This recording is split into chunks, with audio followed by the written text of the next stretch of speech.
Damage pledge. I really think to the flag of the United States of America and to the republic for which it stands, one nation, under God, indivisible, with liberty and justice for all. Go ahead, son. The village of New Paltz humbly acknowledges that we are on land, traditional land of the Muncie, Esopus, and Wenatchee people. The Indian Removal Act of 1830 forced the people to relocate to inhospitable territory far from the bountiful valley and mountains we inhabit today. The village further acknowledges that much of the physical structure of our village and town was built by enslaved Africans who labored as the property of their owners until 1827 on this very land. We acknowledge and honor the contributions, resilience, and accomplishments of the BIPOC community, that's Black, Indigenous, and people of color, who have overcome historic injustice to inform our past and inspire our future. The Village of New Paltz encourages everyone to learn more about the contributions and sacrifices made by the Indigenous people and enslaved Africans by visiting these sites. If you have resources that easily can be should be included, please contact us. And we have a listing that's on all of our agendas and minutes, and they're also on our website. Thank you, Sana. The business agenda, I wanted to add this. We just included this after it was first published. Item number 1, discussion about village affordable housing law. And then for item number 2, it's titled miles per hour. So part A, discussion about Plains Road. Part B, a big broad ask for Albany legislators, and then part C, the speed study conversation. And that's it. So I'd like to move the agenda as amended. Second. All in favor? And I'd like to move the consent agenda. Second. All in favor? Aye. Any announcements from board colleagues? A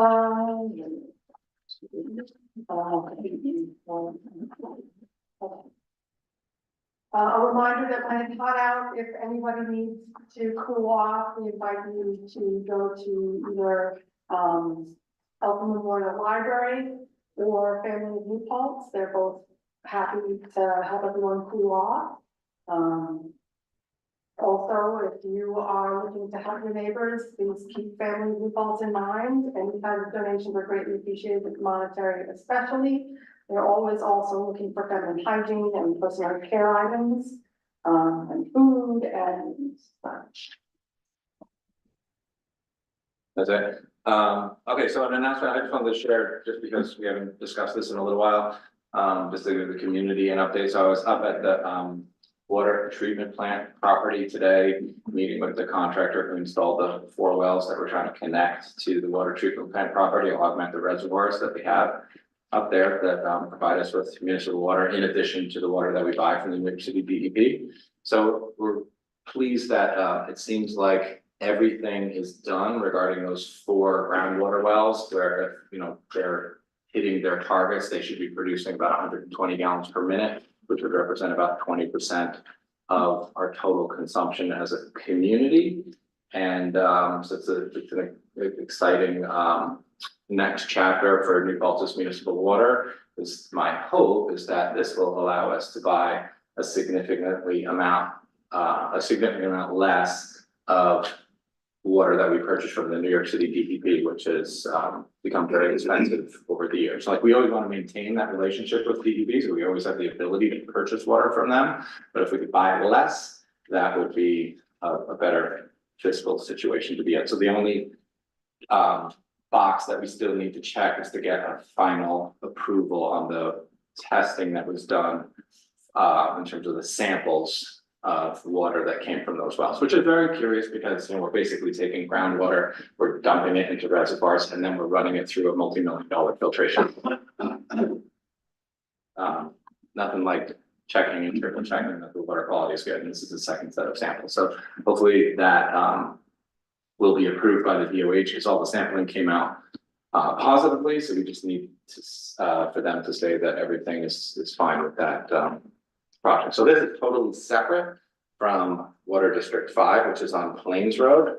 that's a different project, and my understanding is that the engineers are trying to finalize the plan to, as a first step, to connect that sand and gravel well to the residents of Plains Road. And then once we have the wells up at the treatment plant and then the wells on Plains Road in operation, then ideally we can come up with a procedure, how they will live together, and then also how they would work in situations when we're not able to buy water from New York City if the chemical, for instance, is being repaired. What's that? Which is coming up. Yeah, there is a scheduled repair this fall, but I think it's less than 10 weeks. So we anticipate, that would be able to, even if we didn't have our groundwater wells at the treatment plant property, we can handle a shutdown of that number of weeks just with our reservoirs, and without Plains Road. Okay, so let's move into this business agenda. We invited David Shepler from Zero Place. Oh, public comment. Anybody want to make a public comment about any topic in the world? No? Is this the comment? No, I'll call you guys up when we chat about, you want to just talk about your interest in the, I'm sorry, Tim. Jeremiah, do you want to hang out and hear our conversation about affordable housing? And then I'll invite you up to the table to discuss, the speed limit stuff, or do you want to make your public comment now? Now's okay with me. Okay, come on. Okay? Yeah. Well, if you don't mind, I'll continue sitting, all right? Yes, you come sit, make yourself comfortable, but just so, Well, my wife an interpreter, she's also, so. just so the mic will grab what you're saying. Okay. Like this one. Greetings. I'm here for a very simple reason. You've all received the petition that we launched at Plains Road. And it's very simple, especially I hope with the village. We're trying to simply reduce the speed limit from 30 to 25. And we're looking for the board to endorse that idea because we'll be fulfilling the effort with the town. And also as suggested by the town with county legislators and anybody else I can find. So as a village, we are permitted to take a section of road and change the law. Like we could do that for the village section. That's a relatively light lift. Yeah. Part of Plains Road, there's all of it, it's not village. Right, so lobbying anyone except the town, who would then petition the New York State DOT. yeah, That's the only, like, the county legislature, that has nothing to do with any of this. Like, you have to ask the town quite probable. to ask the DOT to perform a speed study. And then the challenge that you're gonna have, because it's very counterintuitive, is that 85% of the cars are gonna be going at or greater than current speed. Yeah, And then that will be the rationale to keep the speed limit where it is.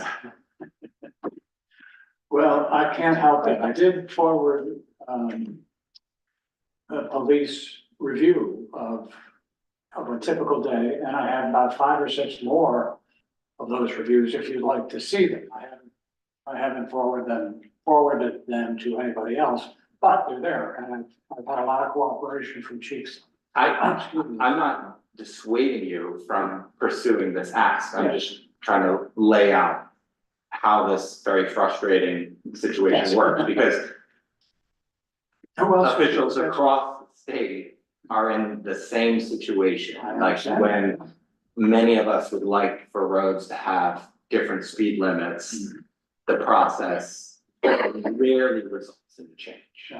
Yeah, well, So, excuse me, sorry? Tim, who do we go to next? Yeah. You did the right thing, We've been to the town. but so your ask of the town is you have to And say, they have said, they made a letterhead and endorsed it that way, if. Well, what they need to do is they need to adopt a resolution Yeah, that formally asks the DOT to perform a speed study on the town portion of Plains Road. And Tim, to clarify, that resolution needs to go to the county and the DPW, who then forwards it to the DOT. okay. It's even more complicated. So, The county, who, the county executive? County Department of Public Works Superintendent. so what would it be, W? No, county DPW. County, the It has town, to go from the the town town to sends it to the the county the DPW, state. who then formalizes it and sends it to the DOT. Okay, And we're talking state DOT? yeah. Yes. You also have the option, because Mike and I were talking about this earlier, you could also pay for your own speed study. Uh-huh. Uh-huh, who would that? You would hire an engineer. Oh, I see. And they would put up a sign, And then I guess you would take that speed study and then present it to the DOT and then, They would decide They would- exactly. yeah, they would decide whether to. Are there recent speed studies done on planes? Have there been recent studies on planes road for speed? well, the police put up the, whatever you call those machines that measure the speed. And then The sign. sent us several reports, because they did it twice in 2 different time periods. So we have those, We already reports. have those, yeah. How recent are those? You should have received a copy. I saw, but I don't remember how recent. How recent, yeah. How recent are they? How recent this are they? summer. When did they done it? This summer. It was, July 2nd. Yeah, but Mike, I also believe that a police speed study is not stamped by an engineer. Probably. So the DOT has very specific requirements, Yeah. like this is our world, like.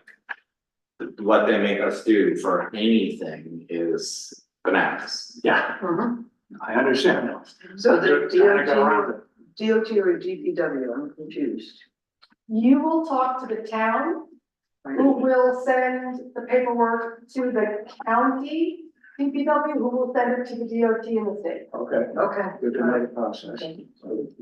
I got that. Right. In the meantime, can the village lower the first half of the road? Sure, Yeah, I mean, we can do this tonight where we can, schedule a public hearing to consider this law change. that'd be great.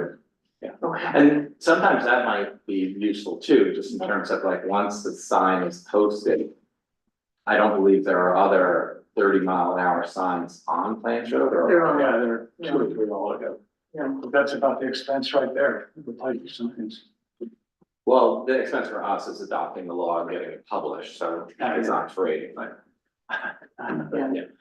Yeah, there are, I think, 4 total, including 1 on C.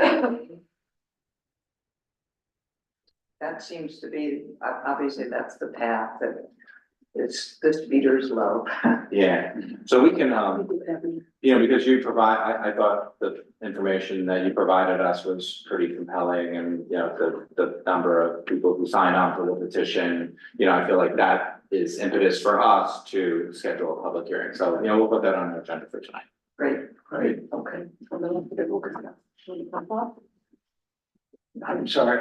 We're all So set. that's Oh, part- I was just saying to Tim, the rest of the stuff we wanted to suggest, we'll do when we're up for that. Yeah. Agenda. Yeah, so we basically just did 2A. Yeah, we have more that we're gonna say about either of it, but it's not specifically only for Plains Road, if you want to stick around. Okay, That's Very the good. second agenda. thank you all. Yeah. Anyone else public comment? Come on up, Adele.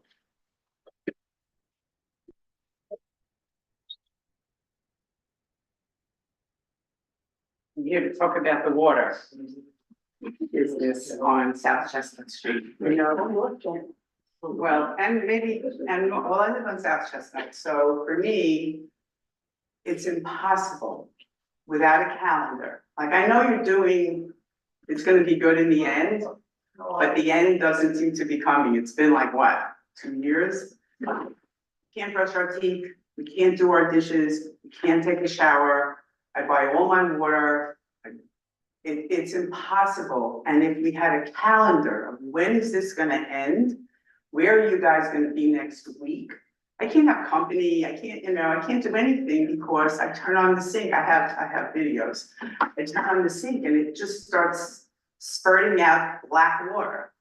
And it's, but if we knew, like if I knew So- on Sunday that they were gonna do that on Monday, I would have done my laundry on Sunday, So, yeah. So, I got your note yesterday. Yes. I responded to you within did. 20 Yes, I minutes. want to make sure everybody else would. And I CC everyone on it.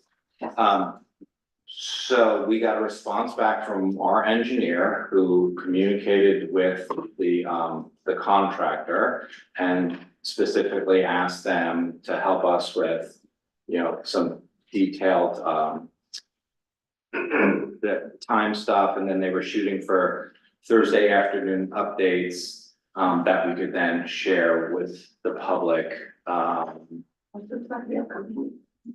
Yes, that would be helpful. That's what we yeah, want. so that was a result of your note that you sent to me at Okay. 6 p.m. yesterday, that I got a response, and our engineers are working with the contractors to do a Thursday afternoon update that we can then share with the community. But, the project has taken longer than expected because every project takes longer than expected, costs more than expected, and is, this is the nature of this work. So there's always, for whatever reason, things that no one anticipates, but the project is heading towards the end. So do you have it now? Do I have a timeline? No, I'll have it No. for you hopefully soon. Yeah, you think this fall, maybe? Oh, you mean for the finish? For the finish off my road. Yeah, you we're know? already past the expected due date, so if that means anything. Hopefully not. Okay, like I thought they were done, and they were working their way north, and then like all of a sudden, well, you too, This right? is the biggest, this is the biggest project on the conveyance system ever. So $3.9 And I million appreciate the project. fact that in the end, it's gonna be great. I don't know that it'll be great, I mean, But we hopefully, still have to live hopefully day it's to pretty day, uneventful. right? I don't know that it'll be great. Yes. All right, well, calendar, I appreciate that, and hopefully that will. Yeah, hopefully they're gonna give us the Thursday to the following week. and then Yes, okay, thank you. Any other public comments? Okay, so David's gonna join us and he's gonna provide us with an update on from last time you spoke. Yeah. Cool, so, first I just wanna reiterate, how important it is for us. Or how much we value having our affordable housing residents. I believe we still provide 5 of the 7 units within New Paltz, unless that's changed in recent time. And so we treat that responsibility, very seriously. We cherish our affordable housing residents, and, we have deep relationships with them. And, I personally feel committed to them. And so I just want to, sort of reiterate that. I will keep saying it until I'm blue in the face, because I really, really. Okay, so let me give you an update on the timeline of this stuff. I know there's a lot of questions. There's also a lot of bad information out there about these things. And so I'd like to set the record straight. So the timeline is this. On April 30th of 2025, one of our affordable housing residents left her unit. And that one became available April 30th. 2 weeks later, we delivered the extensive, what's called offering plan that was submitted simultaneously to the State Attorney General's office. This is a requirement of the condominium process, right? You're aware of that. So within 2 weeks of the vacancy of that unit, we began the formal portion of a process that had begun well over a year prior. So then the timeline from there is from, let's say, mid-May, when that was submitted. There's then a mandatory 4-month, what's known in the parlance of the condominium process as the red herring period. This is a very strict period in which, and I should pause for a second to also tell you that our attorneys tell us that it is fine for us to communicate to you as the municipality and as the responsible party for the affordable housing responsibilities of the village. And thus I can share these details. However, I cannot speak directly to my own tenants during this period. This is covered under New York State security law. It's treated very seriously, and I've read the riot act regularly on this, okay? And even when they come to me asking questions, I have to tell them, please see your offering. Okay. Nevertheless, I can share these details for you that you find relevant, and that's okay, within some bounds. So getting back to the timeline. So there's a minimum of 4 month period, and a maximum of 6 months. Within that 4 to 6 month window, the state attorney general must provide us an opinion letter on the offering. Can either accept it outright, or they may request certain changes back and forth, etc. But that doesn't begin until the 4 month waiting period is over. So we may have the ability to begin to sell the condominiums as soon as mid-September or a month from now, when that 4 month period ends. Or it could trickle on for a few months further, right? It's out of our control, other than the extent to which we can respond to the AG's office requests, right? So that is the time. So we're very close to opening of this period. And so what we've asked what we've mentioned to you and to the Affordable Housing Board is we need to have, okay, let me pause on that part and now turn to the other business. And that is, this affordable housing is unfunded mandate, right? It's saying in order for you to develop in the village of New Paltz, you must have, this percentage of the units devoted to affordable housing. But there is no funding, right? It comes from the developer to do that. And so it's also important for me to remind all the entities here that we bear the full responsibility of the fiscal solvency, the fiduciary responsibility for this building. We must manage that. The village isn't managing that, right? If this building goes insolvent and we have to close it, there goes all of the affordable housing, right? And so I just want to make it really clear that we also have a fiduciary responsibility to manage this building effectively. So back to the timeline. Anyway, do you have any questions about that? Okay. Now, what I have mentioned to Mayor Rogers and also to the Affordable Housing Board, I provided both of you a short list of kind of programs that are available to first-time home buyers and to affordable housing buyers, to Section 8 holders, et cetera. We've done more work now to dig into these and to prepare ourselves to understand the requirements of them, to begin to prepare ourselves to steer folks to the proper vote. And I thought I would take a moment to kind of give you a little summary of that. I will give you the full accounting of that once we've completed this last piece, which I'll explain in a second. Do you want me to spend a few minutes on that? Sure. Okay. So the first one that's probably the most generous and has the greatest opportunity to have a deeply meaningful impact to those who are interested in purchasing one of the affordable housing units is known as the HCR, or the Housing Choice Voucher Home Ownership Program, that is designed for Section 8 folks. This program was set up to basically provide payments for the housing payment, mortgage payments for the person, either in part or in some instances even in full. The requirements of this particular program is you must be a Section 8 holder. We have those at Zero Place. You must be either a first-time homeowner or a single parent displaced homemaker. And then there's all these requirements about needing to attend home buyer education classes, also to sort of, fiscal management kinds of stuff. And then there's various things about having never defaulted on a mortgage, et cetera. So the way this program would work is we would connect the prospective buyer, Section 8 holder, with a local program administrator in Ulster County. And that person would sort of take their hand and take them through that whole process of qualifying for a mortgage, et cetera. Now, I'm told that this program is looked very favorably upon by the banks because they know that they have this reliable payments from the Section 8 process, right? So that's a really good one for Section 8 holders. Now, not everybody's a Section 8 holder. The other programs that would apply more broadly are known as the SONIMA programs in New York, or known as Achieving the Dream program, the low interest rate program.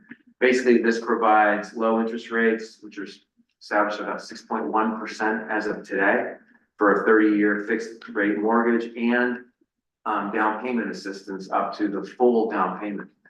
Without the down payment assistance, they would have to come up with about 3%, which in this case would be somewhere around $5,000. But that would be the only financial requirement other than, whatever the banks would require in terms of, the qualifying for the mortgage. But these programs also come with guidance and assistance for how to approach the banks, et cetera, et cetera. This is another program that we would use, where there's all sorts of details on what it means, what the terms of these loans would be, et cetera, et cetera. And I'll again show that to you when I send that to you once I've gotten everything together. The last one, and the reason why I'm not giving this to you today, is there are a number of programs through organizations like RUPCO. And we're doing the work right now to explain to RUPCO, and I'm forgetting the name of the other entity that's similar to RUPCO. But basically, these are organizations, as you know, whose sole mission is creating affordable housing for our community. And they have a number of programs that have a combination of state and private funding. And we will be working with them to define programs for our residents. Once we have that understood and we can share it publicly, I'll be sure to get it in here and give you this one. Okay. Okay, so that is an update on our timeline and on the programs that we're preparing for to offer our folks. Any questions on that? Okay. The other thing I'll tell you is I really enjoy coming to the village board because I feel like things are collaborative in nature. When you ask for things, I want to answer your questions, et cetera. I'll be honest with you, I have not felt the same level of collaborative spirit with the affordable housing. I feel that they're often very combative. They come in sort of fists ready to go, and it's like, geez, and so I'm very reluctant, to be perfectly honest with you. I'm excited about our relationship with the village, and I want to make sure that it's really strong. But I just want that to be understood. I'll give you a couple examples of this. It's okay. I imagine that anything you're sensing is just because we have impassioned volunteers who, care deeply about, making sure I's are dotted. Okay, that's what I would talk about too. Yeah. Okay. Good. All right. Thank you.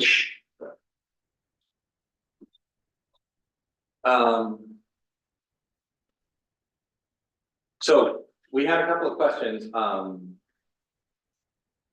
from the Affordable Housing Board about, whether it makes sense to update the law to be mindful of, individuals with disabilities. And we received an opinion from our attorney who said, not a matter that falls within the purview of the village to regulate under the affordable housing law or any other local law. Such issues are governed by federal law and also implicate HIPAA consideration. So I think the way to think about someone with disabilities is, you know, there's a continuum, and there's like shades that are probably a lot more complicated to interpret versus the way our affordable housing law is written. I mean, for all intents and purposes, it's based on income, it's quantifiable. You know, I don't think our elected officials, staff, or volunteers are prepared to make assessments about this disability versus that disability. So, you know, our affordable housing law is trying to help as far as affordability challenges, and I think that's the mandate. And it's not gonna do everything or provide solutions for you know, situations that, you know, might merit special consideration, but it's just not the charge or within the realm of our affordable housing law as it's written. And, you know, one of the things that we did do, and I think I spoke about this at the last meeting, is like when we wrote the zoning for NBR NB2, is that we said that the ground floor apartments should be outfitted so that they can easily be made ADA compliant. I actually spoke with the attorneys in the city to make sure that we were allowed to put that in our zoning. You know, when we went ahead and made that change to both the NBR and the B2. And then another topic that we spoke about at our previous meeting was whether it made sense and when we were allowed to ask the developers to require that they give us a heads up when apartments become available. And so like David was here and he was saying that as of April 30, the apartment became available. You know, we can put something in our law that says, you know, when those situations arise, make sure that you, under some sort of official cover, make the village and the affordable housing board aware of that circumstance.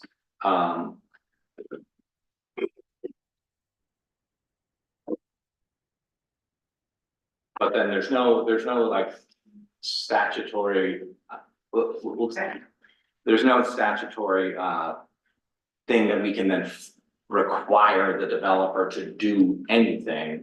But we do have, as it's currently written, the housing board is able to work with local partners and state and federal agencies to, you know, and I think it'd be along the lines of, you know, some of the entities that David was listing, where you can have the affordable housing board like work with third parties to, you know, help identify, you know, how, you know, these puzzle pieces can be put together, but like we can't mandate that an apartment be filled as our law is currently written. Like this is not public housing, this is privately owned housing that we then have an affordable housing law for.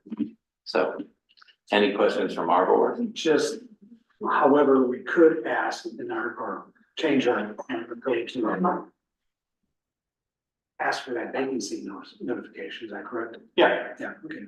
But we can't require them to fill that. I understand that part. Just want to be clear on that. Yeah, I think it's a good add, you know, just kind of make sure everyone is, you know, mindful that they have to be as accountable as possible. And then ideally, you could have the affordable housing board then work with the developer to like figure out, you know, how that situation gets addressed, but you know, we can't hold a property owner's feet to the fire and say, then you have to put someone in within a certain amount of time. But if they are like intentionally like warehousing or keeping the place vacant for an extended period of time, that's a whole other story that gets dealt with differently.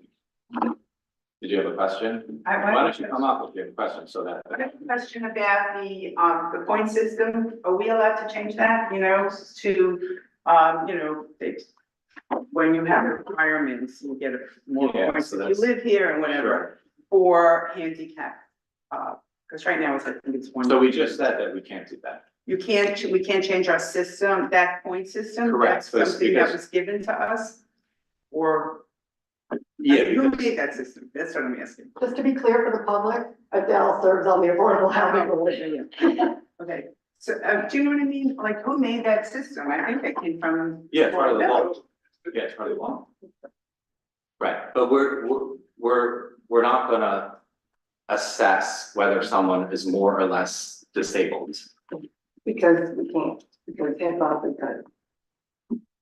But no, we're not, you're not, and we're not qualified to say like, when No, if someone has a I mental health understand issue, that. how do you do that versus someone who's in a wheelchair versus, you know what I mean? But what I'm saying is, we give a point to that person who says that they are disabled. They get a point, right? I think so. But then how do you verify that they? Well, whatever, they have one right now. It's there, I right? was gonna say, we already have in the code physically, Jill and Moscoso, Affordable Housing Board, a bunch of our stuff. Physically and or mentally disabled resident of village with at least 50% disability as verified by a physician. So we already are.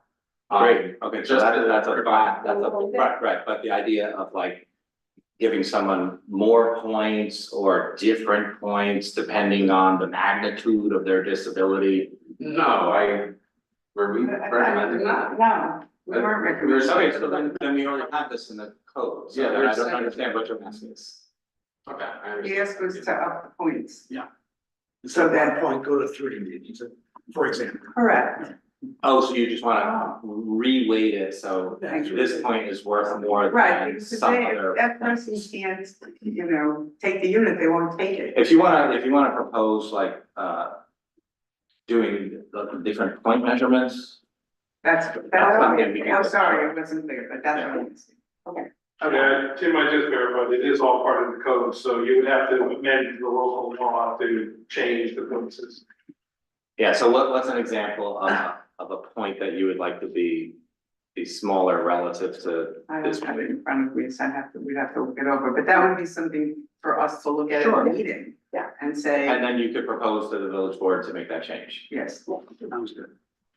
So does this not have any HIPAA concerns that we just talked about? This is complete, because we were talking, it was like type of disability, which was not the intention of our request, so thank you for clarifying. Okay, thank you.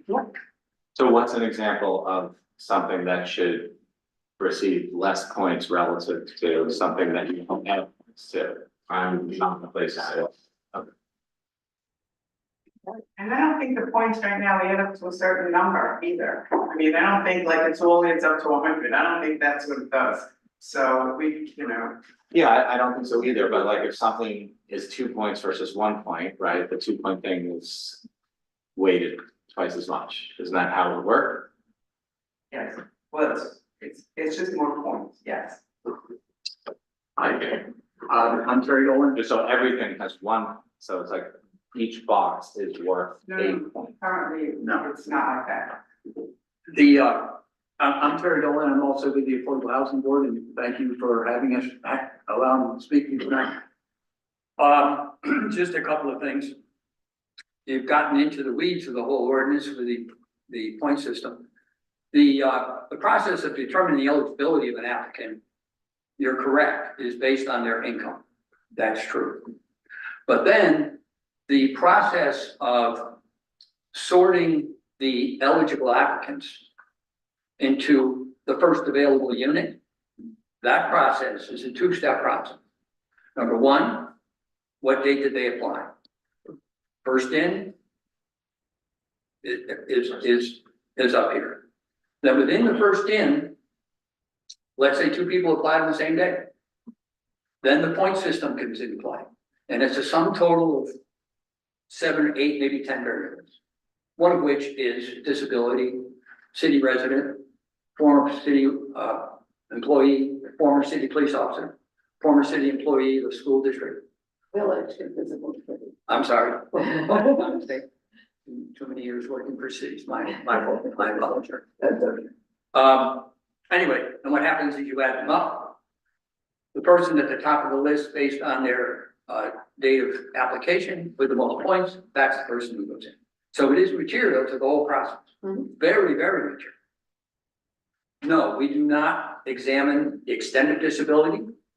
We don't examine the extent of anything they say in the point system. If they tell us that they're a former police officer, we take them at their word. We don't go in to try and verify all this stuff. We've tried as a board since I've been here to not turn the city ordinance into something that looks like a HUD grant program, where you would verify everything. You would verify the birth date of every single person in the household. Every single bit of income you ever had is verified and double verified. We've tried not to do that. They sign a statement on the bottom of the application that says everything I've said is true and correct. If it turns out to be not true and correct, things can happen to you. We take them at their word, we move on. We do verify their income. We look at tax returns. We look at award letters from Social Security sometimes. We look at employer pay stubs. We see all that. All of us who've done that kind of work know some of that is complicated. Let me just leave it at that. We're not accountants. We don't try and really get into too much detail of it, but whatever they give us, that's how we determine eligibility, that's how we determine priority, and that's how we put them in the apartment.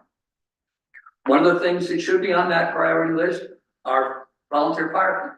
I don't understand why they're not there. I think it was a simple oversight. I don't think anybody had any animosity towards the fire company, but they should be there, no question about it.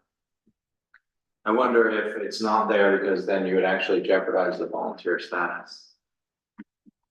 No. I wouldn't say no so No, quickly. No. Yeah. No. Because that's an important consideration in terms of volunteer status. Yeah. That's why we have the LoSAP program. Well, that's pension, that's a pension program. I know what it is. Yeah. But we can't. Well, okay. I know what it is, you know what it is. Let's calm down, we know what it is. No, I don't think it would impact the volunteer fire person at all. I don't know either. I'm just saying that it might very well be the reason that it's not on the list. And I think it was just a simple oversight. It may be that That's what I too. think. So, We can look at it. yeah, I would hope you would. So what I'm anticipating from your board is you're gonna give us a suggestion in terms of other categories for reweighting the points. That's I would what we've think spoken about. Yeah, I would think I can't see. That, and if you wanna add categories like Right, volunteer firefighter. Right. And you have to look into whether it's suitable, right. because it could be seen possibly as some kind of compensation. Okay, thank you. Thank you. And thank you all for your service on the Affordable Housing Board, very much appreciated. Okay, proposed zoning code amendment. Oh, no, I'm sorry, let's do the No, don't smile forever thing, so, I spoke with Brian Slack, who works with county planning about this idea that I've been basically pitching our representatives in Albany to actually write a law. And he said, you gotta be careful about not necessarily leaning too much into the fact that our main street is the Empire State Trail, because the Empire State Trail goes through several sections that are 55 miles or greater, or, I'm sorry, 55 miles an hour. So like, we can't simply lean into that. But like the argument that I thought made sense is like, you know, the state highways that traverse our community, you know, these are our busiest streets that include pedestrians, cyclists, vehicles. These are our economic spaces, they are our social spaces. And it also hosts the Empire State Trail. So like, could we make some sort of argument that it's in the state and the region's interest that having a 25-mile-an-hour speed limit on those state highways would be in the best interest for this region, almost from an economic development standpoint. And Brian said he thought it was a perfectly good idea. He appreciated it. We both kind of laughed because we knew its chance of success are probably low, just like most of the things that we asked for. but it seems worth a shot. But the reason we're thinking along those lines is because the challenge that we have in New Paltz with like this speed study that we could perform, which would then allow us to do a village-wide speed limit, because currently our village-wide speed limit is 30 miles an hour. If we were to lower it to 25, what's different about us versus Kingston is like, Kingston doesn't have the streets that are state highways that we do. Like our state highways are so integral in terms of how this community works. It's like Main Street, North and South Chestnut, South Manheim. Whereas like the streets that are state highways in the city of Kingston, it's like you don't even know that they are as different as the city roads. So I feel like that's kind of like a unique advantage that they have geographically versus what we have, and what makes our ask a little bit trickier. Like if we simply went ahead and moved to 25 miles an hour for the village streets, it wouldn't necessarily be as impactful as it probably is in the city of Kingston. That being said, I do think that we should, and we kind of got some guidance from the engineer from the city of Kingston, and that the speed study we could probably put together for less than we've been anticipating. And we could do that and dovetail it with, you know, this kind of like swinging for the fences type ask, where we could change the state highways too. But in a perfect world, you would end up with all of them at 25 miles an hour. But you know, as a phase one, it does seem like it makes sense, you know, providing that the speed study is not $10,000, which is how much it would cost if you call up an engineering firm and ask them to perform the speed study. You know, based on what the engineer from the city of Kingston said, you could do it very differently and potentially without as many bells and whistles. So, you know, kind of along the lines of the folks from Plains Road, I would like to schedule a public hearing at our next meeting for a village-wide law of 25 miles an hour. You gonna get the law quick enough to advertise it? Yeah, well, I'm Would have to interested. be in next Wednesday's newspaper. Yeah, so we could do it at, you know, the first meeting in Okay. September is probably more likely, and I imagine like we want to keep it open for a pretty significant amount of time. And then that would include the Plains Road speed limit reduction. But, you know, it all seems, you know, Brian was, you know, I feel like I've spoken with Brian about this so many times over the years, and like he felt a little bit more optimistic in terms of like being able to get it all done. Given what Plains Road residents told us tonight, do we want to do those two separately? Because I mean, because I think we could get the one just for that section of Plains Road done much more quickly and easily than the entire village. I wonder, you know what I mean? Should we just do this for them Yeah, that's in the meantime? yeah, I think they should be separate. we can have a public hearing for two laws, one Right. village-wide and one for just that. Yes, and one we can get done in a reasonable amount of time, the other one not so much. Yeah. Tim, do you know the history of the few streets that are 25 miles per hour that we've got? Same as this Plains Road thing that we're talking about. Because it's a finite thing. It's like Manheim, Yeah. Huguenot Street, you know, just in the code, they're just Yeah, okay. oddballs. Yeah. But then when you perform speed studies on those streets, the cars are not, they're not driving 30 miles an hour. That's, you know, Blue has explained that to me. It's interesting to me because I would think that would be the argument for the opposite, to show that we do need Yeah, to yeah. lower it, because obviously if people are already going too fast, Every elected official in the state says that. it's forgotten. You had a question? Just a short clarification, because this is actually a great example, because there's two different speed limit requests we're receiving. One is a linear and one is an area. So any linear speed limit request, I believe, is done by the DOT, except for the situation where you guys have authority. And that requires a speed study, which has counting cameras, people measuring the speed, people going out there and doing counts. The legislation that I mentioned was. In a village? Yes.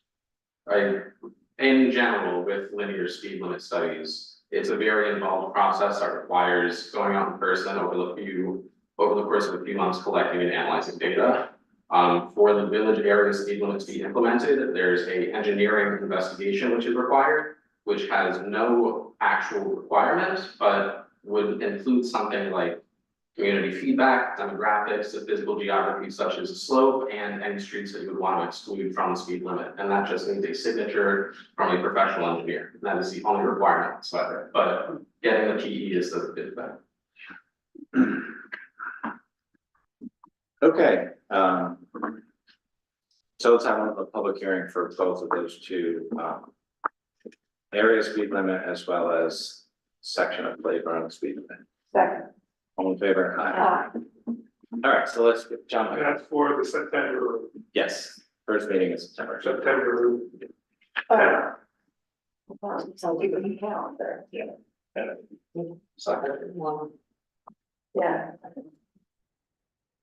Second and fourth Wednesdays. So yes, it's the 10th. September 10th. All in favor? Aye. So Mike, you're gonna join us? We're gonna- Yeah, I might go out of order because I can do the other, the zone, why don't we do the zoning last? Because the other two items are relatively quick, if you don't mind. Sure.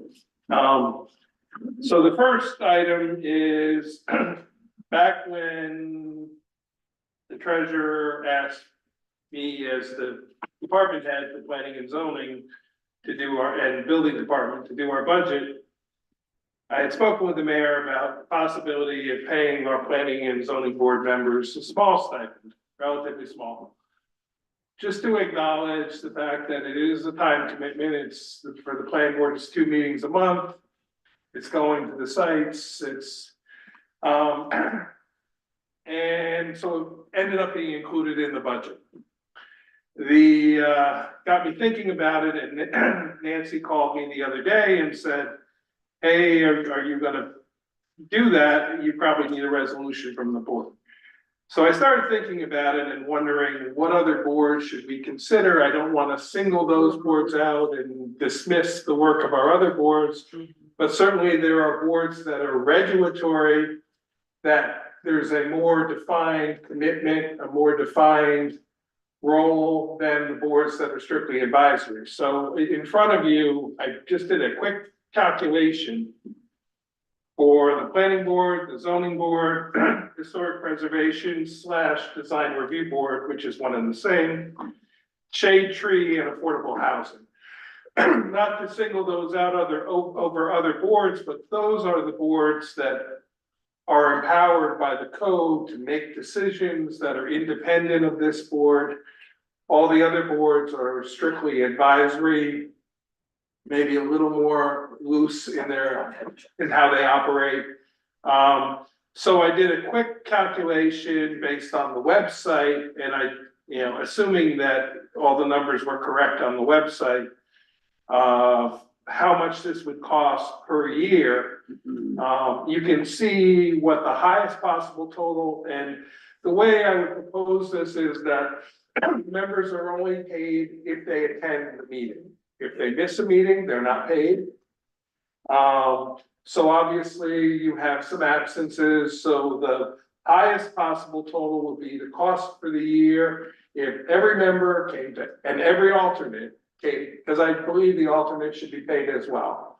Because they have to be ready to step in at any given time if a member is missing. But shouldn't they just be paid if they're standing in? I don't think that's the case. Well, like in the planning board, we don't have any alternates right now, but the previous alternate came every meeting, so she could stay on top of what was happening, even though she wasn't voting. She was observing and was ready in the instance that she had to step in. So in my opinion, it's an encouragement to get your alternates to come to some degree. Mhm. Certainly, all this is up to you guys, this is just a proposal. Right, And all I'm looking tonight for is feedback. If you say, we'd like to do X, Y, and Z, I'll write a resolution, bring it back to you at the next meeting to adopt or discuss further.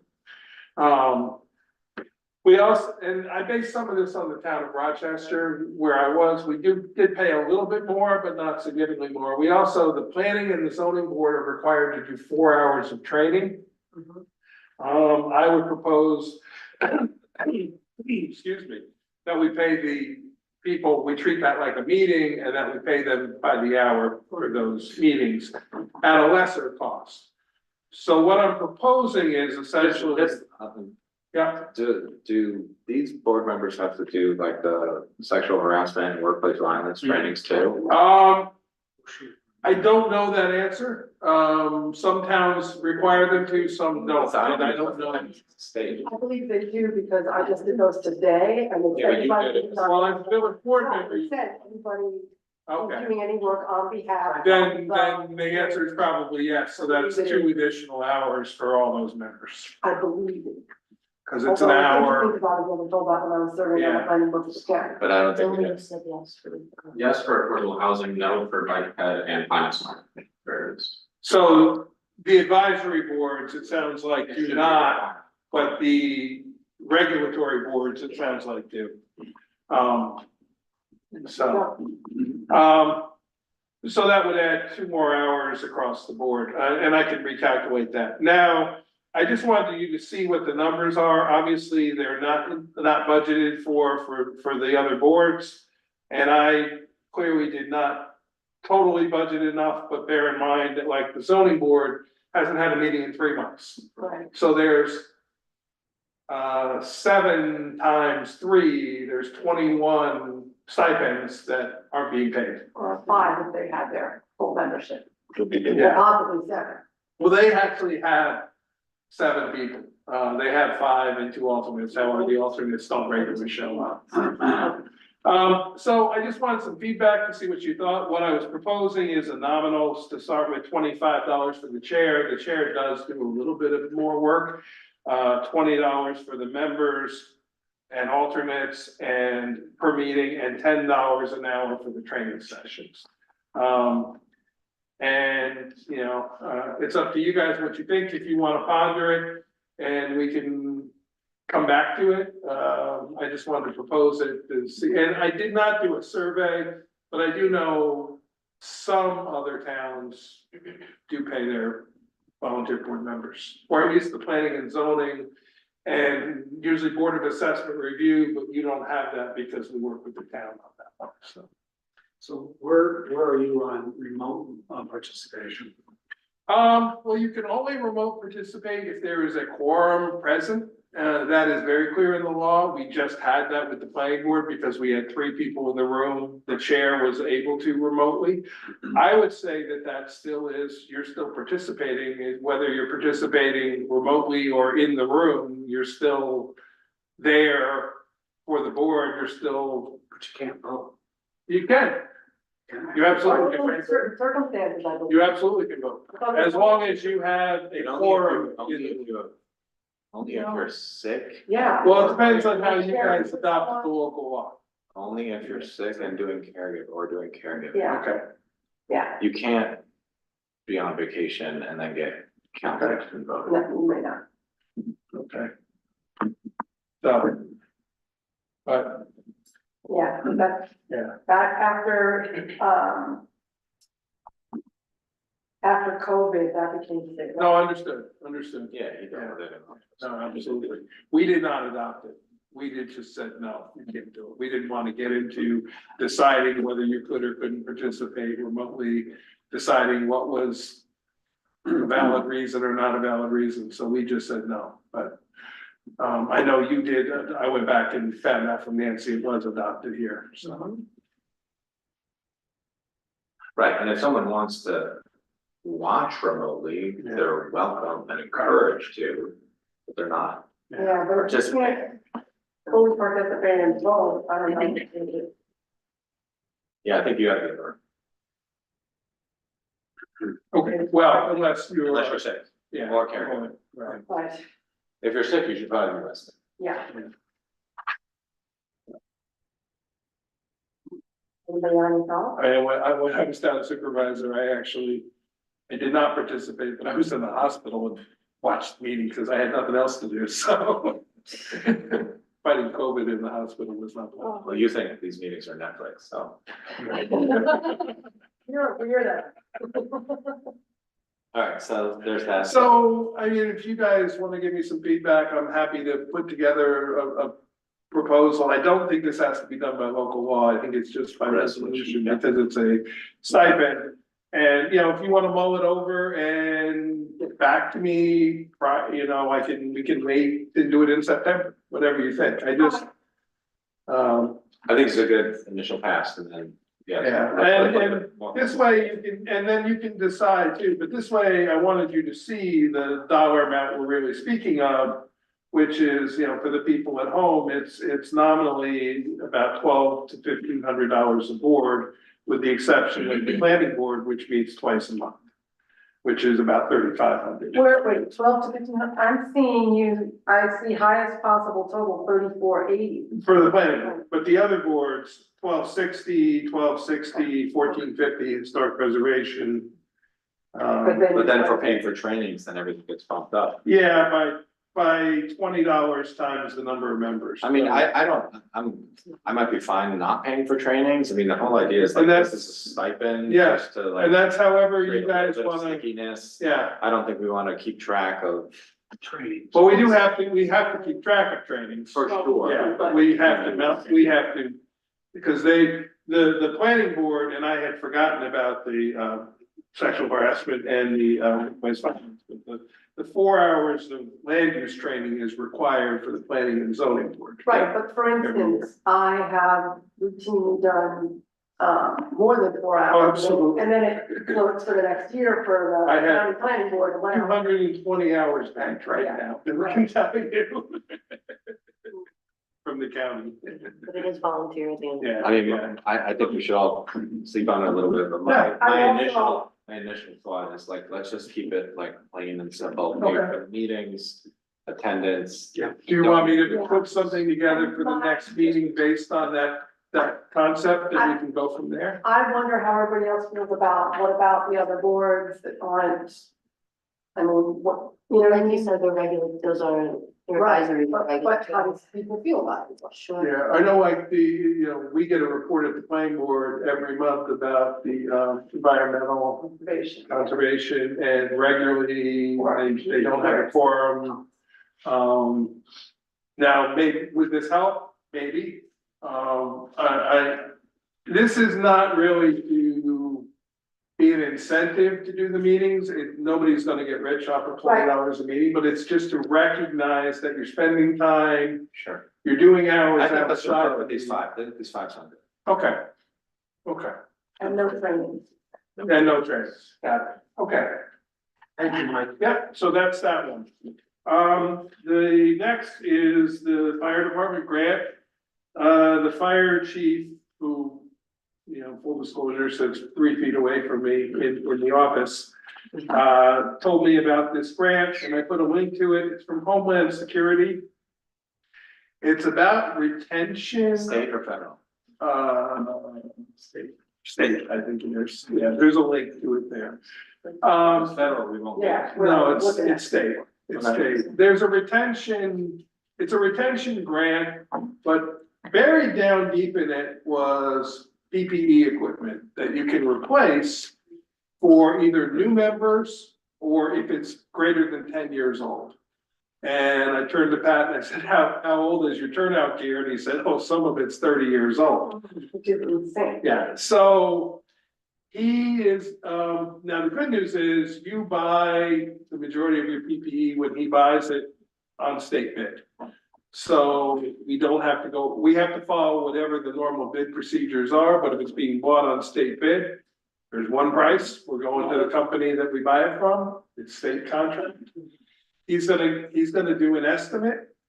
He's gonna take pictures of the labels of the existing that is set to be decommissioned if it can be replaced. It's about $20,000 we can apply for. They say you can go up to 40, but they're kind of indirectly, they say keep it about 20. They don't say that, but they do say that. So I think we're gonna shoot in that range. It's due in mid-September, so I just wanted to get some feedback. If you, would allow us to, and I told him, he said, you write grants, so you can help me, and I said, sure. So I don't mind, I'm happy to help him, I just wanted to get feedback from the board. I'll come to you at the September meeting, hopefully with the actual grant getting authorization to submit it on your behalf, but I just wanted to get feedback if you. Sounds like a great opportunity. Yeah, I agree. Yeah. I don't see it outside here. Yeah, and then there's another one that we found coming up that's due in October. Firehouse Subs, the private company, does a very big program with first responders. For things like equipment and other things, so we're looking into that too. I mean, it's totally private, it's not government related. And the nice thing, neither one requires a match, Fantastic. it's just apply. So the only thing it would cost us would be your time working on it. Well, and I'm working on it during my normal hours of the day and in between working on other stuff, so. Right, but it is time if you're not working on stuff. Yeah, That's the- but you know, there's not always 8 hours a day of other stuff, so, I mean, yeah, You're amazing. yeah. no problem, happy to do it, so. There are other opportunities as well. Yeah, well, he brought these two to my attention, and if you have any others that you know about, please send them on, because I'm sure a lot of the information will piggyback off of it, so, but the Homeland Security looks pretty straightforward. It's not a complicated process. You either get it or you don't get it. It's really, okay, zoning code. I printed out a little bit more this time. Sort of full disclosure, Tim and I met on Monday and went through the original proposal that I came to you a month ago with. We made some changes just based on feedback. He and I had conversation. That's why the new version say as of August 11th. I wanted to sort of go through things depending on your time that you want to spend tonight on this. Get a little more feedback, see where you think we are. If you think I'm at a point that I could refer the code to you and Emily and the planning board to start taking a look at. To give you guys feedback and me feedback. So that's kind of where we're at. So I just kind of wanted to go over. I obviously did not print the code itself. There's a link to it. It's almost 300 pages by the time you're done.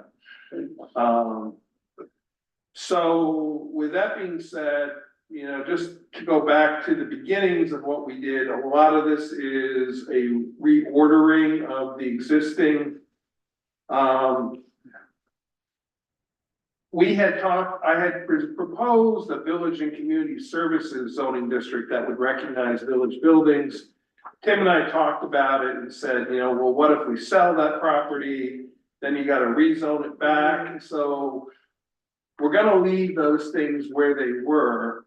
However, I'm still proposing that we get rid of the floodplain zoning and do a FP overlay, which matches whatever the FEMA flood zone is at that moment. The thing about that is the properties that are currently zoned F, which is not many, it's probably less than 10, need to be zoned something else. They don't fit any category because they're mostly all by the Walkill River. I had a question about that. So what I'm suggesting is you make them agricultural. Why agricultural? Well, that's what the town has, floodplain is perfect agricultural land. Now, many of these are being used for things like the sewage treatment plant, but if they're owned by and the majority of these are owned by the village.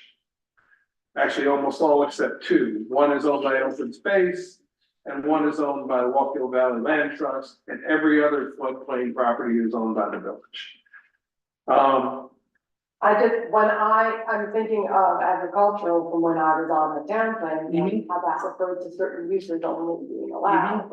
Well, I'm just wondering why. Right, well, that's the reason why, is because in that serious floodplain, you don't want structures. Right, But agricultural is things like crop farming, could be animal farming. Many of these have, easements over them, like, you know, part of it is the beginnings of the trail. We could come up with another title, but I tried to come up with something that if it was no longer village property, what would it be best suited to be? And to me, agricultural is probably the best, none of the other existing zoning districts fit. so would it be an issue with the wastewater treatment plant there? No, because government can do, you can run, you don't have to adhere to your That own was what zoning. I was talking about. And that's the benefit of this. Right. It doesn't matter what we call it now, but I was thinking in future of what we might want it to be. Right, because I'm thinking about what's there, and I'm like, that's not agriculture. Yeah. Well, it's a- No, it's not, but it, because, I'm sorry for nutrition. but it's very suitable, if you were to sell it, it's very suitable for agriculture, it's not suitable for structures. Right. So Okay, that was my thinking, thank you. if you wanna change that, No, no, it was a quick, That answers my question. it was a quick Tuesday solution, I'll be very honest. Now, what I would like to do, and I don't know if we wanna do it tonight, but the schedule of uses. There's some places where there's, all the red uses are new uses. I kind of looked at them as based on, similar types of uses and tried to match them up. But at some point, we should go through these pages, and there's some that are left blank because I need some feedback. And there's others that I'd want feedback, and I've made a suggestion, but, I would need some feedback on. We don't have to do that tonight, but, we would have to do it before we set any of this stuff for public hearing, obviously. So, I don't know if you wanna look at it between now and the next meeting, and then we could maybe in the next meeting sort of, or if you wanted to do a special meeting, you know, 2 hours and we just push through it all. It's your call how you want to handle this. And then there's the A1 schedule, which is a new schedule that I'm proposing strictly for accessory structures. Which one, and because I don't want to confuse the issue with uses, this is just structures. So what needs building permits only, what needs site plan, what needs special use. And I've separated between residential and non-residential. Apparently I have to widen the category of district category column because the residential isn't, where it says non, that should be non-residential. It's just, yeah, yeah. And then the Schedule B is the, yes. And the first accessory structures in residential, this is including ADUs and that sort of thing. No, because ADUs are specifically called out in the code that they don't need. Okay. So this will be an accessory structure that's not listed. So if somebody comes up with an item that we haven't already listed, like I've already listed a garage, a deck. Right. But if somebody comes up with something that doesn't fit any of the categories, it would revert to the first one. Okay. And then your current code already differentiates if somebody has accessory structure on a different lot. You need more review, you need special use, and I would concur with that because more comes into the review of that. So the only one that I've left blank on that is cargo storage containers, which is anything from a shipping container to those white pods that are much nicer looking. The question is, A, do you want to allow those in the village? And B, where do you want to allow those in the village? That's really the question. In some, and then how do you want to limit them? And in Rochester, we said they couldn't be truck trailers, they couldn't be, train cars. We had people who bring in, a train box car and call that a storage unit. But you could say something like a pod it's become, 10 years ago, nobody really heard of them. Now it's a company who's making, I thought they were just used to move things. not always. You can rent them long-term as a storage unit. It's not cheap, but you can do that, and some people do. If they only need a short, if they need like a year's worth of storage or something, rather than buying and getting a permit, and they'll just drop one of those, so. Sometimes used during renovation. Yeah, yeah, so. And they often show up too, sometimes on construction sites and things like that, so you can. That's just an example of something to think about. The Schedule B goes through, and most of it is still the same. What I did do is I corrected between the written text of the code and the schedule, there were inconsistencies. Everything now matches the written code in terms of uses, in terms of schedule, and then the red ones are the ones that I'm proposing some changes on. So with that, Majority, is still had to change another way. well, the accessory is a brand new document, which is why it's all. No, and also the Schedule A. The Schedule A, yeah. Now, one of the things that I proposed was that right now you have a lot of uses in your use list, like you have a bookstore, a clothing store. Unless it has a really specific unusual element, like a laundromat, we use a lot of water. But bookstore, clothing store, they're selling items, it's retail. We don't really, I don't mean to put it down, but we don't really care what they're selling. It's still, it's the same impacts. Obviously, something like a restaurant, different impacts. But retail stores, I made more generic, and the other thing too, like offices, you had general offices and professional offices. They're still offices. It could be a lawyer's office. Now, I did separate out doctor's offices because there you have a higher turnover, you have more traffic, more patients coming and going. So it's a different type scenario. So, I reduced the amount of uses from the existing schedule, but then all those red ones are added that didn't exist Right. previously. One thing I added, Tim asked if I could just kind of go through the high points. So one thing I added, currently, if something is not listed in that schedule, it's not allowed. If it's not listed anywhere in the schedule. What we did in the town of Rochester, and I really like, is you guys are the legislative board, you guys are the board that adopts the laws. Somebody could propose a use that was not contemplated, is what we called it there, where they could come to your board, present the use and say, I would like to do this use in this zoning district. You don't review the property, you review the use against the zoning district, and you say, absolutely, we can add that use And then it goes. in the B2 district, And then it goes. and then it goes to the planning board. And it goes as a special use permit, not just a site plan. Right. But what that does is allows for the evolution of people coming up with new ideas. But it stays with the legislative board because it's your purview first. So I think that is a good suggestion to add. Prohibited uses they were sort of mixed throughout the code. Now there's a section that deals just with prohibited uses.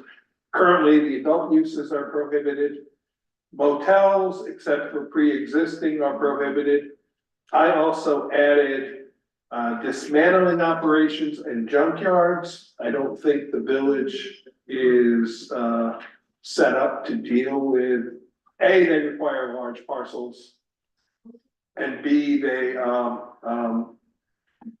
very disruptive. So I don't think they fit in a village. Mike, when we were going over this, we looked a bunch at definitions, so you Yes. said motels are prohibited. I mean, how are we defining motels?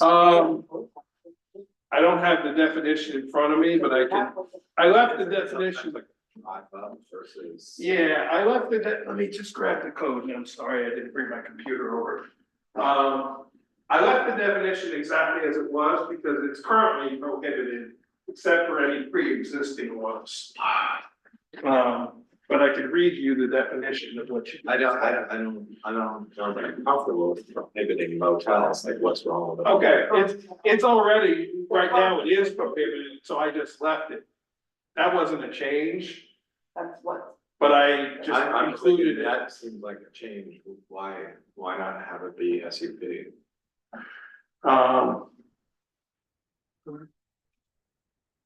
Well, that's certainly something we could do. Some things I didn't really change.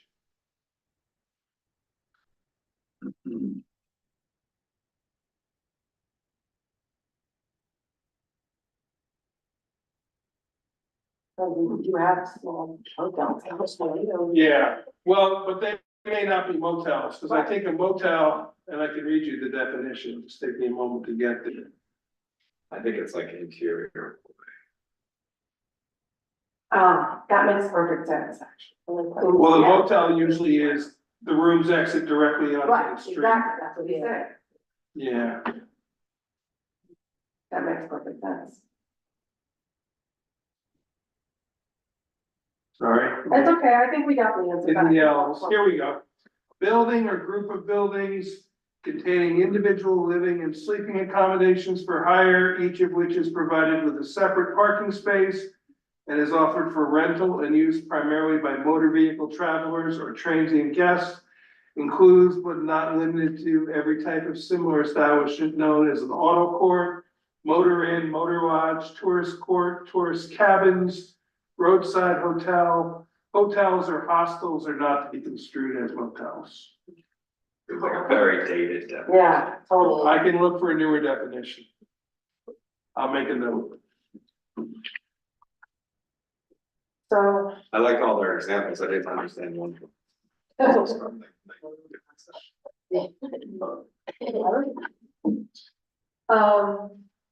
So.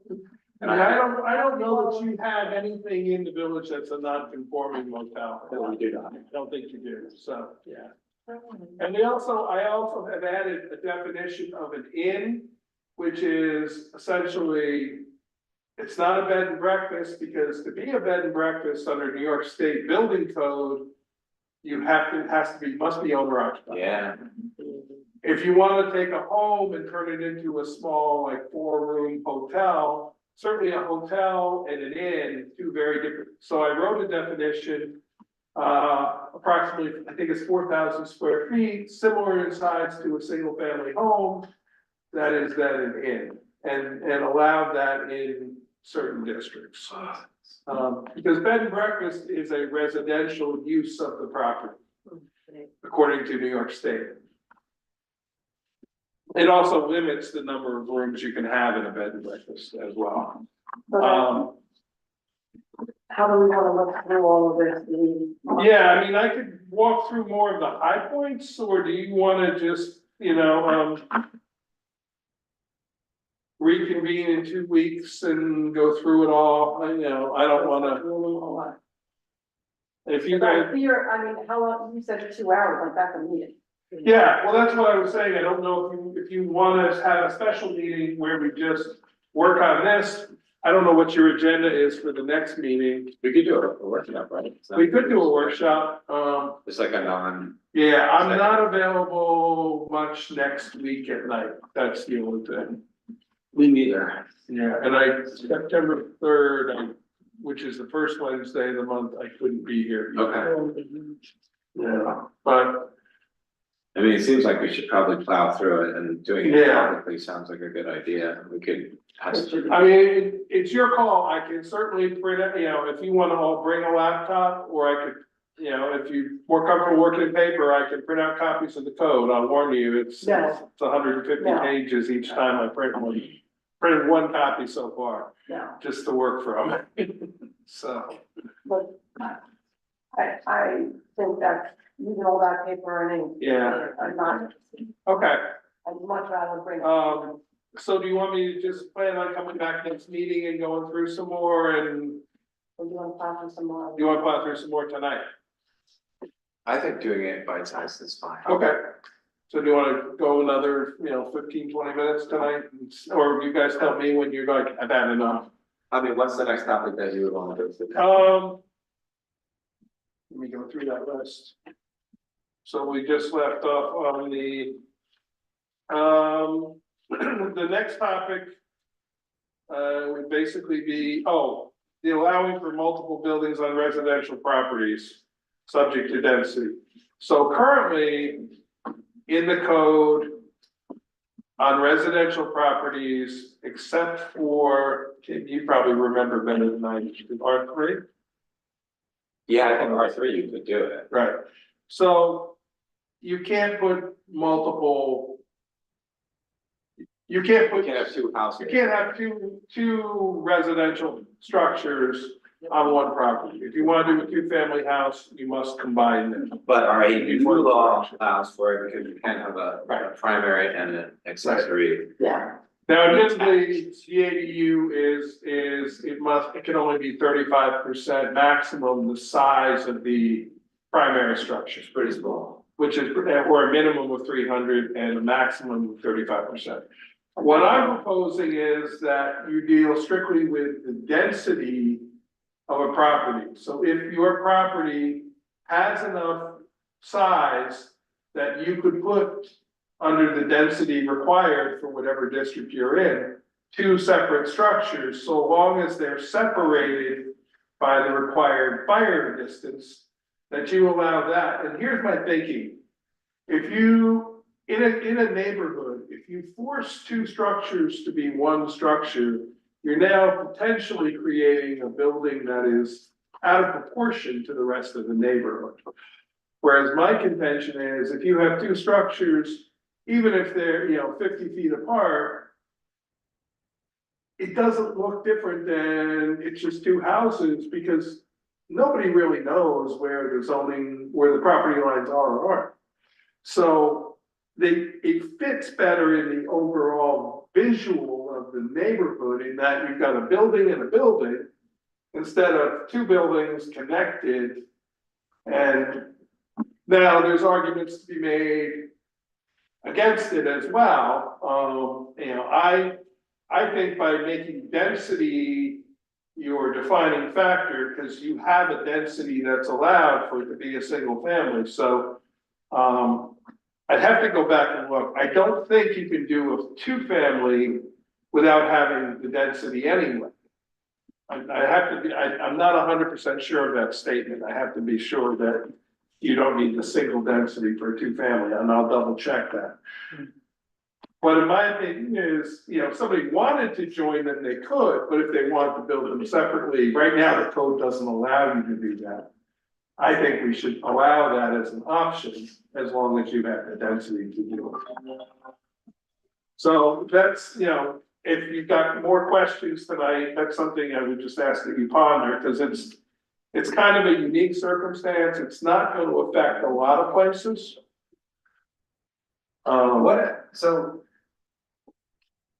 You're talking about like buildings and density, like why do we even have R1 anymore?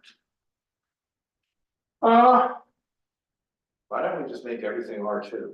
That's R1. Well, you have R1, R2, and R3. I know, I'm Like right now, Why it's R2, but why do we have R1? I Because don't know. every single property that's ever been built in the R1 neighborhood that I know of got variances. Yeah, I mean, R1, It's like weird suburban living, which is not very villagey. right, R1 is a much bigger, requirement in lot width. It's double the lot width. The setbacks are double, more or less. The rear yard is the same across the board, with its 20-foot side yard instead of 12.5. And it's a 50-foot front yard as opposed to 25. You could just make all the R1 properties R2 and get rid of R1. Can we look at that? Let me look at, see if there's any, I'll look at the pros and cons of removing R1.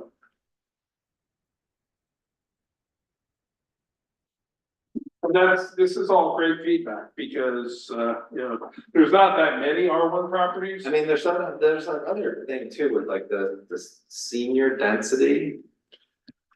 Yeah, that was all done, my suspicion is whenever the code was put in for senior housing, there's a different density for those. If you're going to market it only to 55 and over. Yeah. And obviously, it was an incentive put in to, it's half the density. It's actually a third the density in, the R1, it's half. Yeah. And in the R3, it's, I mean, I can remember looking at this, I'm fine with the senior Yeah. density bonus.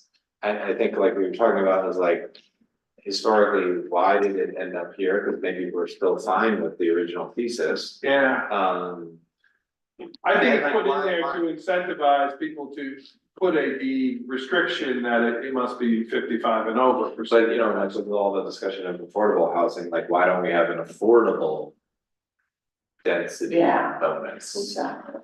Well, That's something, yeah. that's something I do have. On in the here. list. But then why not have it mirror how? Have it do a senior housing density bonus. Yeah, as yeah, so opposed to it's, so it's like this, so it's like under this thing, it's like, where are the density bonuses, And what do you get them? Okay. Let me look at that instead of the density. And this is all great feedback, I'll take this and tweak it and we'll go from there. So now,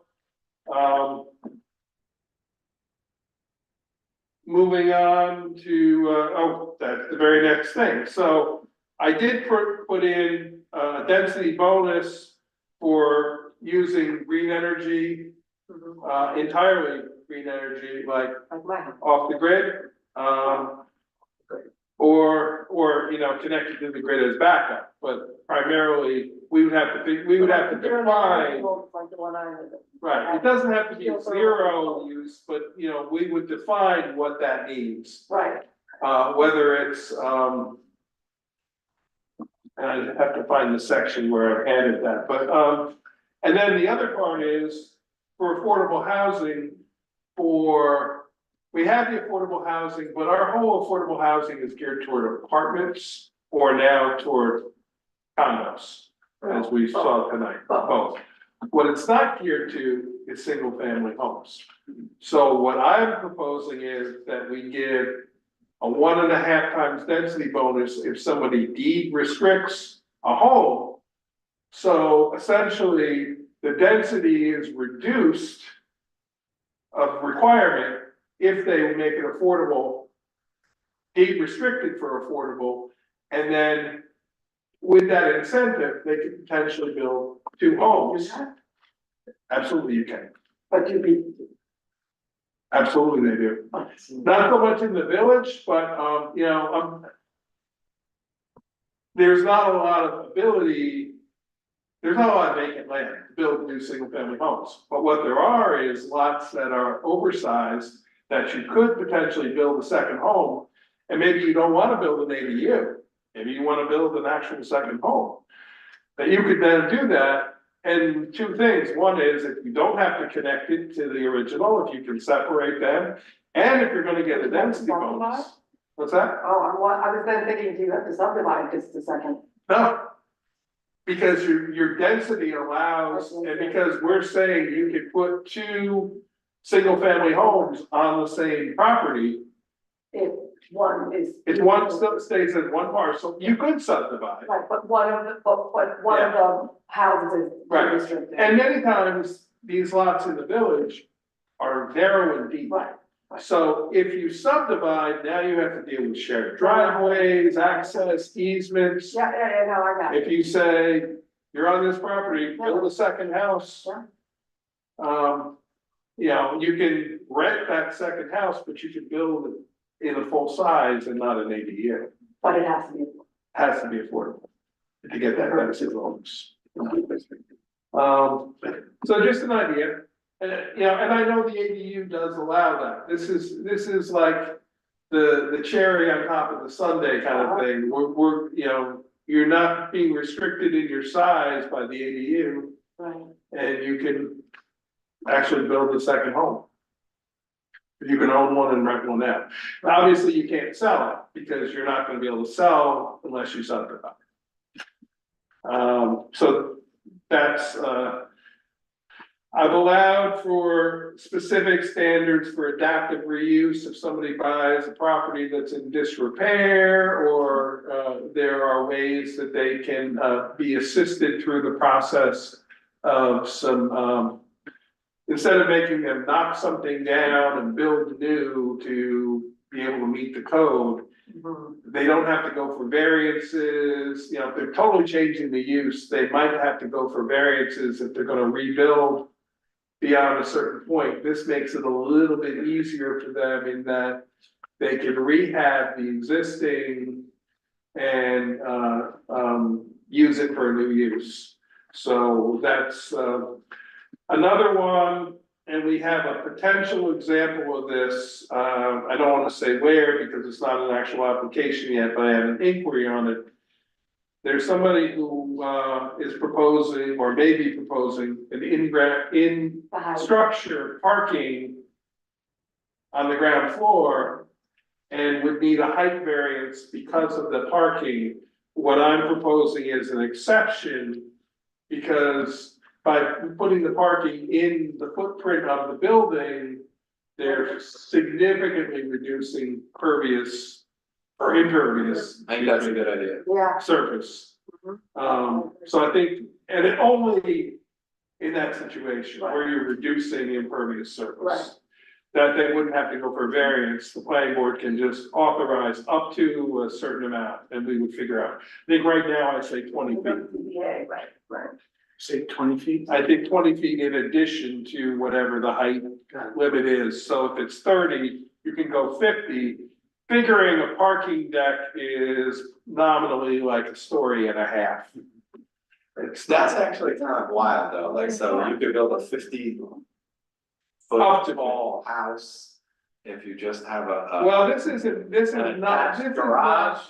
not, this is not so much, and maybe we need to restrict it, it's not for single family. Yeah. This is more for a, yeah, Yeah, we probably gotta put a percentage of surface area that you're reducing. yeah. And I will say the other one is for Otherwise, a larger my project. McMansion is gonna be. Yeah, Okay. very good point, and I hadn't thought about it, so I'm glad you, yeah. Height variance restriction. I think it's a good idea for like an apartment building for sure. Yes, Maybe we say for parking of 25 cars or greater, or something along those lines. Yeah. And that's the way to go about it. Or even 10. Okay, whatever you wanna do. Just be careful, you don't wanna get something on Main Street that somebody's big enough to put 10 cars in, and then suddenly it's, yeah, I think it feels like a complex. it does. So multifamily. Now, right now, I put this one in and Tim and I talked about it. Admittedly, this came from, again, as many of these ideas came from the code I wrote for town of Rochester. On main streets, meaning state or county streets, which in our case would be 299, 32, 208, that you have to use two different types of building materials in your construction. We have a design review board here that other towns don't have. So it may not be necessary to have this because, and if the board doesn't think, if they think the design review board is already handling this, we'll take it out. But it was more to say, we don't want to just see a metal building plunked down.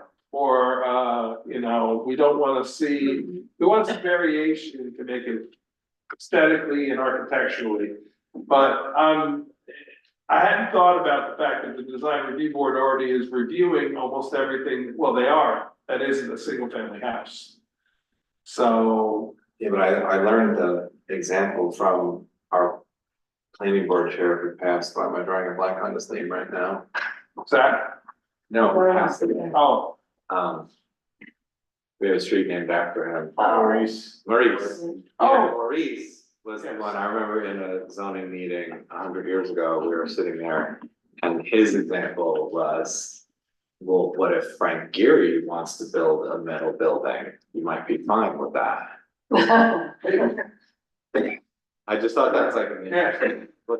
So like, that's why I would be careful. I think we're protected because. I'm happy to remove it. Because we have the design review board, but I don't like the idea necessarily of Yeah. like telling people what to do. I'm fine with it. Because there can be, you know, aesthetics should be. We had a history over there of people plunking down the cheapest design metal building they could buy, Pole pre-pole barns, yeah.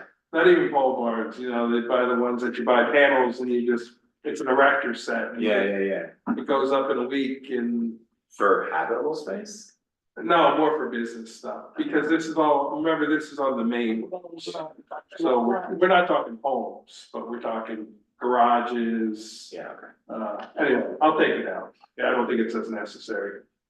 I did, and I'm gonna send this to the design review board, which won't meet until the September, because they don't meet in August. I made a bunch of building design preferences. They weren't mandates, but they were preferences of this is what we want. And I'd like to get their feedback on them. I mean, a lot of this was based on industry standards and other codes that I looked at. And freely admit, when I write codes, I borrow immensely from other people, so. But I'm gonna send it to them, let them look at that section and give me feedback, so I don't think we need to spend a lot of time on that. Did set some general performance standards, some of which you already have in your code, some of which you don't. Water and sewer, obviously, we already have that, I expanded a little bit on it. Sewage discharge, you already have that. Inflammables, you kind of have it, and it sort of follows building code and property maintenance code, but I think it's a good idea to say it again, to just have it in the zoning code, that these are the things that the planning board, when they're reviewing an application, should just be looking at every project and saying, is the project gonna have any of these things, and we should talk about them. Electrical disturbance, it's rare that you have a project that creates electrical disturbance, but sometimes. Noise is a big one, you have a noise code, but a noise code is more about volume of music or PA systems or things like that, you know, maybe even, I don't know if your noise code deals with autos and things like that, some do. This noise is more looking at the volume of noise that a particular use is going to create and using DEC standards to try to mitigate things that can be identified by the planning board during review. Like, you know, is your project gonna have electric motors that are running 18 hours a day kind of thing? So it's different than your noise statute, which is more about singular occurrences or ongoing, where, you know, maybe you got a restaurant that constantly has bands playing too loud. That's a different story than what these noise standards, excuse me, are looking at. Vibration, just is anything you're doing gonna create vibration, air pollution, these are all standard. Open discharge, safety hazards, storage of materials, big thing that gets often forgotten about. If you've got a small manufacturing and they got, you know, all this material stored, where are they gonna store it? They're gonna store it inside, they're gonna store it outside, you know, so it's asking those things. I'm proposing we let the planning board, where commercial and residential properties border each other, that they are allowed a leeway to expand on either setbacks within reason, or require things like fences, berms, either for visual or for sound breaks, or for lighting, you know, car headlights, that kind of thing. So what this will allow is wherever there's residential properties and neighboring commercial or industrial or whatever type of property that isn't residential, they can mitigate the issues. I'm proposing that anything that has a land disturbance greater than 1 acre, you need a SWIP automatically under the DEC regs, but that it's treated as a special use permit. If you're doing a disturbance where you're disturbing more than 1 acre, it's a significant project. We're also making a special use requirement on anything that's on a slope greater than 15%. So if you have slopes that you're disturbing, if you're not disturbing them, it's fine, but if you're disturbing them, it's an automatic special use. How about 10%? 10 is okay, 15 is the industry standard, yeah, we could change it to 10 if you want. And I also made 25%, you can't do it all. If you have, and I don't know that the village has any slopes of 25%. I don't think so, I mean, 10 feels like a lot too, and, you know, especially with like stormwater and. You know, that's just a regular complaint that we get is people are worried about stormwater Yeah. from their neighbors. Do you want me to look at the difference? I mean, I can draw it out for you and show you what a 15% slope versus a 10% slope looks like, and it's easier to visualize it. Percentages into hearing it in your head is really hard I to mean, I visualize. know what a 10% Yeah. slope is, that's a decent hill. Okay. Does the board feel comfortable changing and? I mean, should you're saying like, maybe it's. That just makes it a special use permit. It's basically, yeah, I don't know. It's still allowed, it's 10% just, over, I mean, you might like 10% over how much square footage too. Right, like you might have a section of your property where there's like, oh, a little 10%. well, we could say 10% over X number of feet. Yeah. Yeah, it has to be over a significant. So why don't I leave the 15% anywhere at 10% or 10% over X number of feet, and I'll figure out what that X number should be. Okay.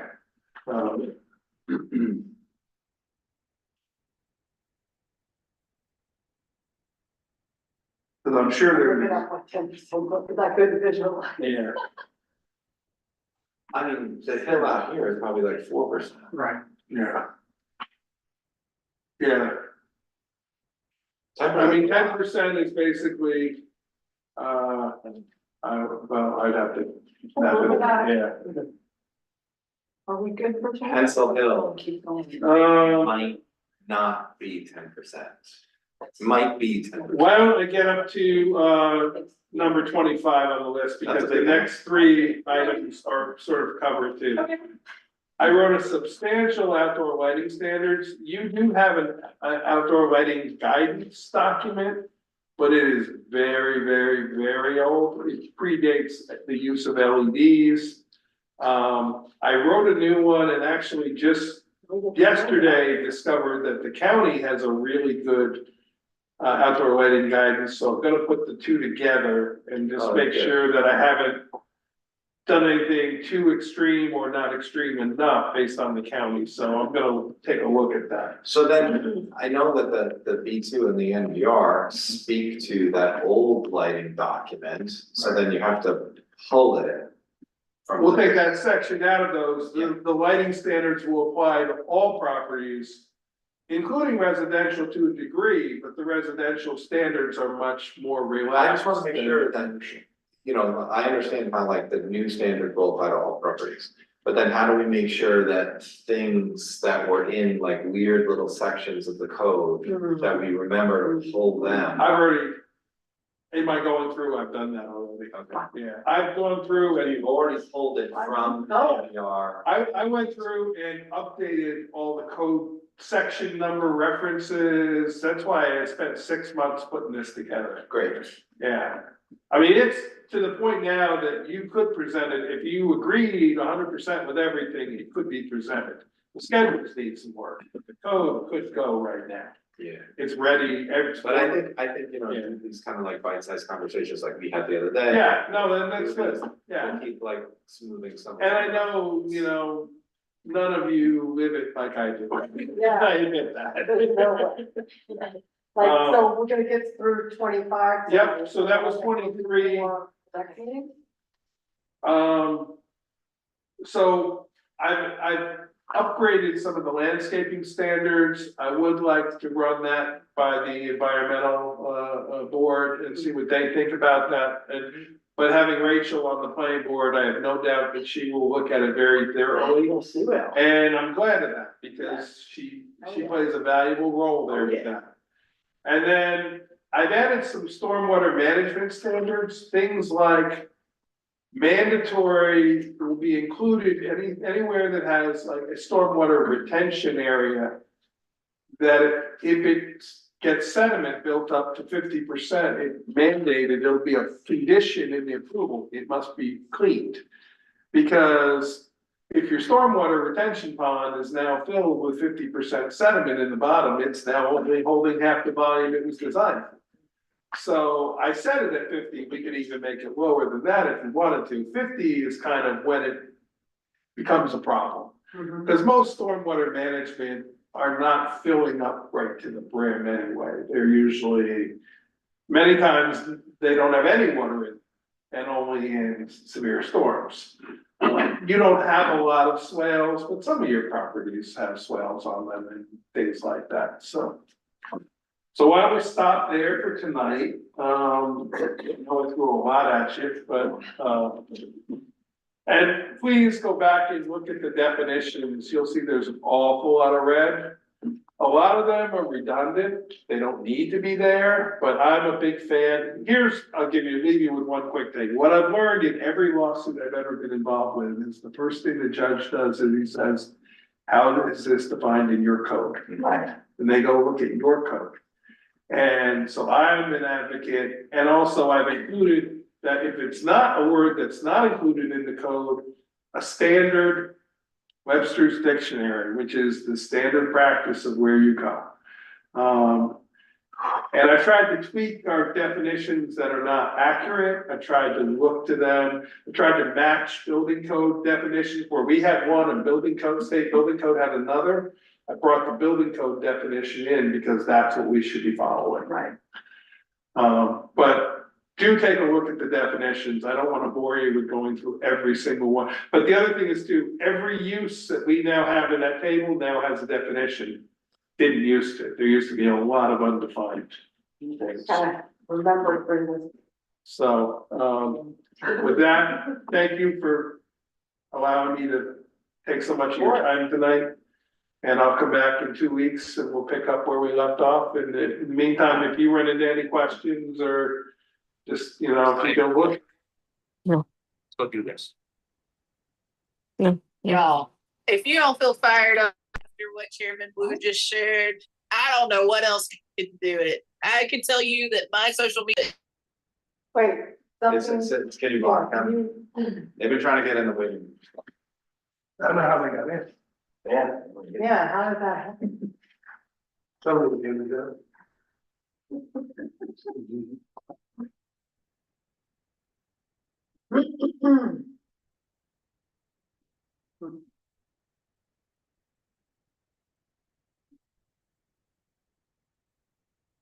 Well, they're turned off. I don't know how to delete them. No, it's fine. As long as we're not hearing them, it's fine.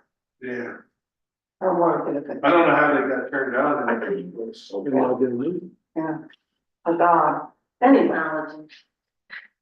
It'll be worse. Yeah, I don't know a way to. I'm just not familiar enough, and I don't want to do it in the meeting on you, so, but. I think you're always at the end of the meeting anyway. Okay, shit. Yeah, you're close to go.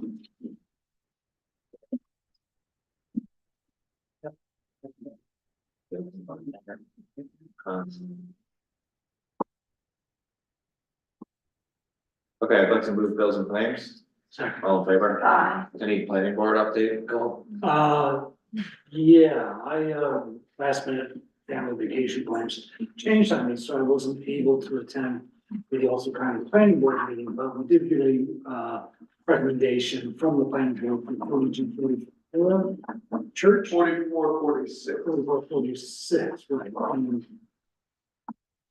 Wasn't much, it was. No, it's- Sustainability was. Yeah, it was required modifications of reviewing the lighting. They did require a sidewalk be from the apartment complex down to Church Street. Right. And sustainability lighting and possibly, EV charging, but I wasn't sure if they were saying we should put EV charging stations in or just have them put the infrastructure in so they could go in the future, so. But it'll be forwarded to the planning board and they'll look at it next Tuesday. Sure, the topic of stretch code came up too, right? Where are we talking about? This is the county planning board's recommendations for a specific project. For which You project? don't have the 4446 Church Street project. And then Yeah. our own planning board, I think the highlight there was, I attended via Zoom, was the proposal for a visitor center in historic Huguenot Street. Yeah, so it's pretty exciting, large, and Yeah, big move on their part. brand new application, very large, so almost 7,500 square feet, structure. On Huguenot to consolidate their operations, a meeting room, an amphitheater, event gallery, it's it's substantial. And some offices too. Right? Yeah, so they proposed the initial presentation and they're gonna take a meeting off and come back in September with some more additional information. And this will be a several month process review. This is not a short review. But it is a big project, but an exciting project. And that's it. Okay, no, ZBA liaison update. Were you here to make a comment or share anything with the board? Either of you? Are we on the We can- agenda for crazy fun? That happened. That was what I tried to tell you earlier, that was just part of the, I think in the short. Well, you're welcome to come and I mean, sit with us and provide. it was the consent agenda, so we all consented, it was done. And that's why I mouthed to you, you'll have it done. I didn't do that. Like you said, did I need to talk? No. Okay. You don't need to unless there was something else you wanted to ask. All right. Is there anything that we need to have? No, Oh, we need to have any questions? no, it was packed, you're good, it's done. Thank you. Thank You didn't even have to show up. As far as, Well, we as far as permits, yeah, we like to come when we can. As far as permits like for vendors, if we were gonna do a rotating, we would have to do that separate, correct? Yeah, you can get peddler's permits from the clerk's office. Okay, and what, you know the cost on that? It's like $10 a day. Okay. Okay, and I think that was the only question. Okay. Which event's that for? Praising Park. Okay. And I know everyone. I have a message for. Okay. That's it. Thank you. Continue. Thank you. Nothing else for our agenda? Oh, people don't- Are we adjourning?